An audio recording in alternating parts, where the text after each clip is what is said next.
It's a real fake news update, not brought to you by Pfizer. You guys have been paying attention this week. We know that Tulsi Gabbard has taken front and center stage with her job, which we know is to turn the attention back to Russiagate. And Russiagate, as we know, is a complete scam. And we've already gotten the information on this. We've had this for years. We understand that the Steele dossier was totally funded by Hillary Clinton. We know that Obama was part of this. We know his entire staff, his CIA director, John Brennan. We know all this. But now would be the time to distract from Epstein. So Tulsi announces that she's going to be investigating President Obama and going after him for criminal charges. And this is serious. This is not just some 4 a.m. tweet that Trump put out. This is the National Director of Intelligence telling us that this is a real thing and that we have the evidence. And what we're telling you is that we know they have the evidence because we've seen it for the last several years. And Russiagate was a big hoax. Okay, how is the mainstream media going to respond to Tulsi Gabbard putting out basically an arrest claim for President Obama, who, whether he goes away in handcuffs or not, this is becoming official. It's officially being claimed by the National Director of Intelligence. Let's see how CNN's Jeff Zeleny responds to this. I mean, this is hardly information that we should even be repeating. Never mind that it's, some years after the fact, 8 years more than that after the fact, but also just to look at the source. But look, this is the what this White House wants to talk about, and I'm not sure that we should spend that much more time on it, frankly. Yeah. I mean, listen, Yeah, why should we spend any time on this? It's frankly, it's so old. It's boring. I mean, it's like, and that's how to do, by the way, guys, that's how to do journalism. Good job with that, Jeff Zeleny, because that's, you look at the timeline, you go 8 years ago, people are over it. They don't care. Why are we even doing this? It's so boring. Yeah, good job reporting on that. And I like how you're standing up front and side of the White House. You're right on, the White House is right behind you. So it looks like that you went to the story. You're doing some really good reporting there. Thank you for telling us, the CNN audience, thank you for telling us to not care about something, because I didn't know what to think about this until you told me. So great work on that, Jeff Zeleny. Let's see what happens on MSNBC when John Brennan is invited on. This is the actual director, the former director of the CIA under Obama, who's actually implicated in the charges. Well, his opinion is going to really matter to the MSNBC folks, the few that are still left watching. Let's see his honest take. You know, she may be impaired on the ethics front, certainly, but she's not impaired on the intellect front.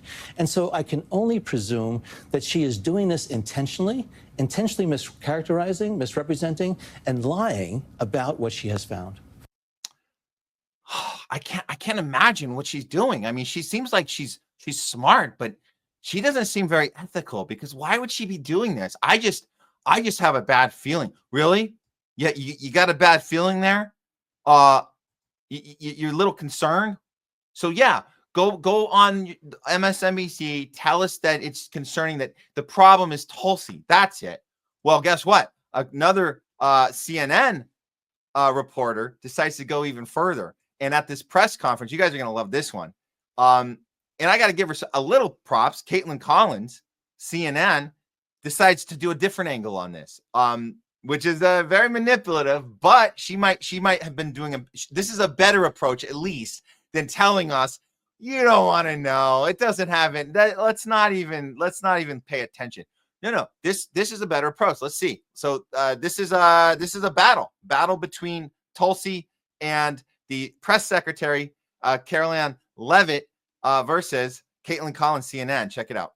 This, Director Gabbard, you referenced the past intelligence reports and assessments on this, including that 2017 one that was signed off, as Ed noted, by every Republican on the Senate Intelligence Community, including the acting chair of the time, now Secretary of State Marco Rubio, who said in a statement that they did not find any evidence of Russian collusion, but they did find, however, is very troubling, and they found irrefutable evidence of Russian meddling.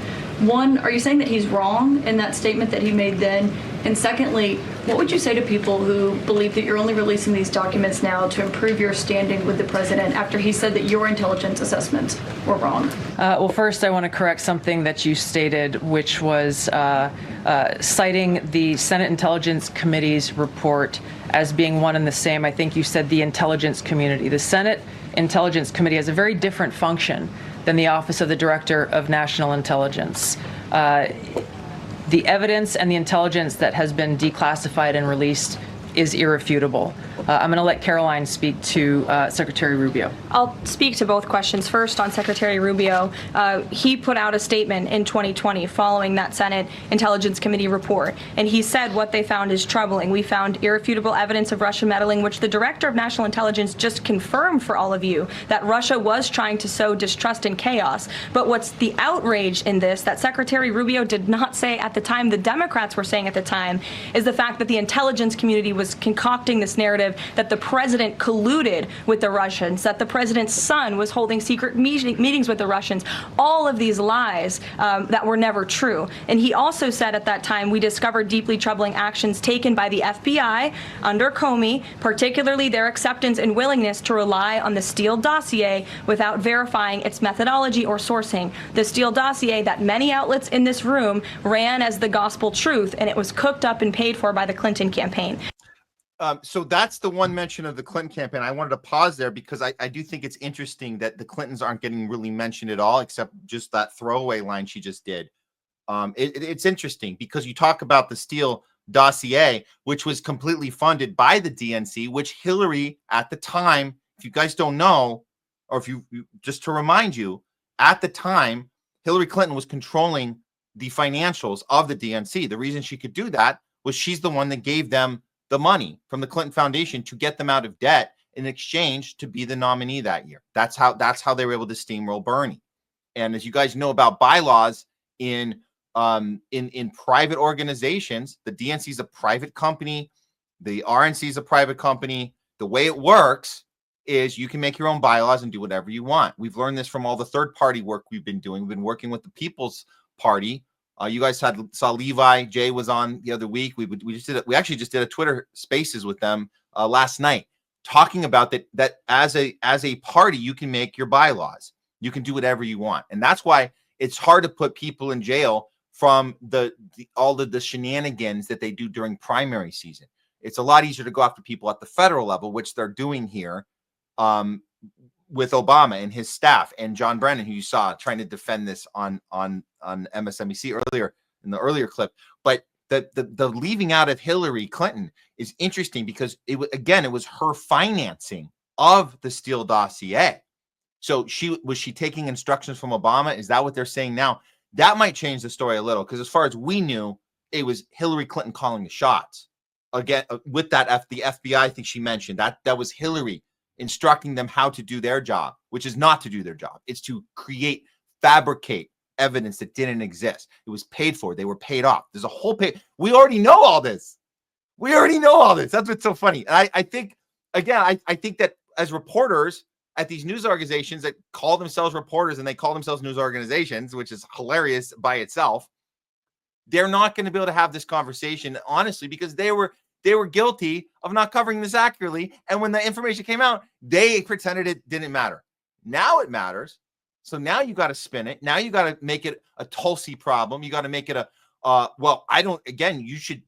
first thing they should be saying is, why are we not talking about Epstein? That's really, but they can't do that either. So they're really, to work at one of these networks right now and be a quote unquote journalist when you're really a propagandist, to be that person now, it's a monster of a task. I don't care how big your paycheck is from Pfizer, because that's what they get. Their paycheck comes directly, middleman through the agency, the fake news organization, money directly from Pfizer. That's why we say we do real fake news, not brought to you by Pfizer. When you're brought to you by Pfizer, Pfizer's paying your paycheck. So I'm just to be clear, that's how they're getting paid. The company, CNN, doesn't have to pay Caitlin Collins. The advertisers pay her. They just go, it's just kind of a 1-2, it's a 2-step process, but they get their payment and it comes from advertising because it's not news. It's theater. It's fake. Okay. But you guys know that. Let's hear. Tulsi's going to chime in, I think, one more time here. Let's hear. Because it does get personal. It does get personal about Tulsi, which we got to be honest about it. Tulsi has certainly proved that when she's given an instruction, she will listen. And she's not acting out of a moral compass. She's acting out of, she's giving her top-down orders and she's following them. That's how it works with Tulsi. Just to be clear, even though she's right about this, she's following instructions just like everyone else on the chain of command. Everyone's following instructions. Nobody's making decisions for themselves. They just aren't. As for your second question, Caitlin, I think who is saying that she would release this to try to boost her standing with the president? Who has said that? Well, the president has publicly undermined her when it came to Iran. He said she was wrong. He told me that she didn't know what she was talking about. That was on Air Force One on camera. The only people who are suggesting that the director of national intelligence would release evidence to try to boost her standing with the president are the people in this room who constantly try to sow distrust and chaos amongst the president's cabinet, and it is not working. I will just answer your question directly. I am with the President of the United States every day. He has the utmost confidence in Director Gabbard. He always has. He continues to. And that is true of his entire cabinet, who is all working as one team to deliver on the promises this president made. You know what? I got to give her some credit there. That was good.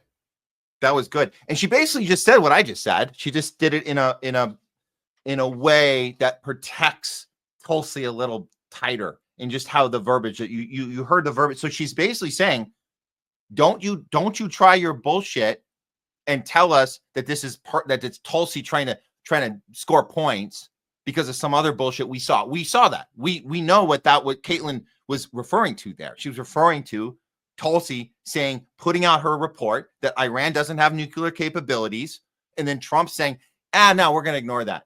And then Trump asked, well, why are you? That's your director of national intelligence. He told you that there's no nuclear capabilities in Iran. He goes, I don't care what she has to say. I don't care. I'm not going to pay attention. So that's what the reference was. So we all know that. But Carolyn Levitt did a pretty good job at saying, you're being dishonest. You want to bring that up? That stands on its own. And that does what I just told you guys, which is it shows you she has loyalty. And then Carolyn, she doubled down on her loyalty. We're loyal to the president. That's tribal. That's team. That's the game they're playing. So we're not saying that's right. That's actually very troubling as is that you're that loyal, that you're compromising your own integrity. All of them do. Anybody who works for Trump, who works on this administration, has to compromise their integrity, obviously. But way to call out these fake journalists who are trying to maneuver and not have a real conversation about this and say, you know what? Russiagate was a hoax. But you are turning your attention. And the reason you're turning your attention is because nobody on the Trump team right now wants to talk about Epstein. That's what's really going on. That's what's really going on. If you guys didn't see that, I'm just going to end this right now with this one because we could talk about Epstein all day. We have talked about Epstein. We've talked about with a lot of people that know Epstein, know this situation very well, and know that's exactly what's really happening now is a mass distraction from MAGA to get angry about Russiagate again, which they should be. You should be angry about all of it. You should be angry about all of it. But this is how Donald Trump is talking to his base in regard to Epstein, just to give you guys or remind you the perspective of what they should really be asking about. This is the questions you should be asking. What's up with this? I'm running out of patience with what used to be my loyal supporters being fooled by the liberals and their obvious hoax. It's the only thing they're capable of. Those who continue with this bullshit will be identified and a serious price will be paid. You've been warned. That should be what they're talking about. And then the timing of Russiagate is a little more interesting, isn't it? Since we've already had this information, it's not new. As much as we're like, oh my God, Tulsi's give us a bombshell revelation of, oh my God, Obama and Hillary and all John Brennan, blah, blah, blah, blah, blah, blah. We know the Steele dossier was fake. We've known this the entire time. And Caitlin Collins knows too. That's the other thing. She knows too. So it's just maneuvering, it's posturing, it's all fake, it's all bullshit. So guys, that's your real fake news update, not brought to you by Pfizer.